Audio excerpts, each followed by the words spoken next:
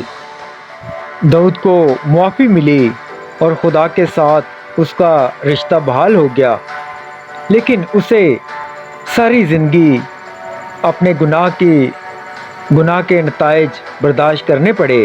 آئیں ایک اور حوالہ دیکھتے ہیں، دوسرا سموئیل 12 باب 10 آیت۔ سو اب تیرے گھر سے تلوار کبھی جدا نہ ہوگی، کیونکہ تو نے مجھے حقیر جانا اور ہتی اوریا کی بیوی لے لی تاکہ وہ تیری بیوی ہو۔ داؤد کی میراث، ہم پہلے ہی ایک دو زبور کا حوالہ دے چکے ہیں۔ اس کے علاوہ داؤد نے بہت سے زبور لکھے، کچھ بہت ذاتی ہیں، کچھ عوامی عبادت کے لیے ہیں یہ گیت بہت سے ایمانداروں کے لیے بہت قیمتی ثابت ہوئے ہیں، جن میں داؤد کے ہم عصروں سے لے کر دنیا بھر کے موجودہ مسیحی شامل ہیں۔ وہ خوف، مایوسی اور الجھن کے جذبات، بلکہ امید، اعتماد اور تعریف کے جذبات کو زبانی بیان کرتے ہیں۔ اگرچہ داؤد کی زندگی ہم سے مختلف تھی، یقیناً خدا کے ساتھ اس کی زندگی بہت سے لوگوں کے لیے قابل شناخت اور متاثر کن ہے۔ داؤد اسرائیل کا دوسرا بادشاہ تھا، اور خدا نے اس سے وعدہ کیا تھا کہ تمہارا ایک حوالے میں دیکھتے ہیں، 2 سموئیل 7:16، اور تیرا گھر اور تیری سلطنت سدا بنی رہے گی، تیرا تخت ہمیشہ کے لیے قائم کیا جائے گا۔ یسوع مسیح داؤد کے بیٹے کے طور پر، جیسا کہ خدا نے نبیوں سے وعدہ کیا تھا کہ مسیح داؤد کی شاہی لکیر سے ہوگا، لوگوں کو اس مسیحا سے بہت زیادہ توقعات تھیں۔ وہ اسرائیل کی سیاسی آزادی کو بحال کرے گا اور خوشحالی کی طرف لائے گا۔ وہ خدا کے ساتھ ان کے تعلقات کو بحال کرتا اور لوگوں کو راست بازی میں لے کر آتا۔ جب داؤد کے بیٹے یعنی مسیح یسوع آئے تو بہت سے لوگوں نے انہیں پہچانا اور قبول کیا۔ انہوں نے ابھی تک سیاسی آزادی اور امن نہیں لایا تھا، بلکہ روحانی بحالی کو لایا تھا۔ وہ ایک فتح مند بادشاہ کی حیثیت سے نہیں آئے تھے جنہوں نے اپنے دشمنوں کو تباہ کیا، بلکہ ایک درد مند خادم کی حیثیت سے آئے۔ انہوں نے لوگوں کو خدا کے ساتھ ملانے کے لیے اپنی جان دے دی۔ وہ اپنی قوم کو گناہ اور موت سے بچانے آئے تھے اور راست بازی میں حکومت کرنے کے لیے واپس آئیں گے۔ بائبل میں سے ایک وہ بزرگ ہوگا اور خدا تعالیٰ کا بیٹا کہلائے گا، اور خدا اس کے باپ داؤد کا تخت اسے دے گا، اور وہ یعقوب کے گھرانے پر ابد تک بادشاہی کرے گا، اور اس کی بادشاہی کا آخر نہ ہوگا۔ اب آخر میں دیکھتے ہیں کہ داؤد کی زندگی سے ہمارے لیے کیا سبق ہے۔ داؤد کی زندگی سے پتہ چلتا ہے کہ خدا کی نظر میں کسی کا سماجی پس منظر اہم نہیں ہے، اس کی بجائے خدا دل کی طرف دیکھتا ہے۔ ایک حوالہ دیکھتے ہیں، 1 سموئیل 16:7۔ اور خدا نے سموئیل سے کہا کہ تو اس کے چہرے اور اس کے قد کی بلندی کو نہ دیکھ، اس لیے کہ میں نے اسے پسند کیا ہے، کیونکہ خداوند انسان کی مانند نظر نہیں کرتا، اس لیے کہ انسان ظاہری صورت کو دیکھتا ہے، پر خدا دل پر نظر کرتا ہے۔ بائبل میں سے ایک اور حوالہ دیکھتے ہیں، 2 سموئیل 7:8۔ سو اب تو میرے بندہ داؤد سے کہہ کہ رب الفاظ یوں فرماتا ہے کہ میں نے تجھے 1.5 سال سے جہاں تو بھیڑ بکریوں کے پیچھے پیچھے پھرتا تھا لیا، تاکہ تو میری قوم اسرائیل کا پیشوا ہو۔ خدا اپنے وعدوں کو پورا کرتا ہے، اگرچہ اس میں کچھ دیر لگتی ہے، لیکن یہ غیر یقینی طور پر پورے ہو جاتے ہیں۔ داؤد کو بادشاہ مسا کیا گیا، لیکن ساؤل نے اس کا پیچھا کیا اس وقت تک جب تک کہ داؤد اسرائیل کا بادشاہ بن گیا۔ داؤد کو بھروسہ تھا کہ خدا اپنا وعدہ پورا کرے گا، اور اس نے ایسا ہی کیا۔ یہ وعدہ کہ داؤد کی شاہی لکیر ہمیشہ کے لیے راج کرے گی۔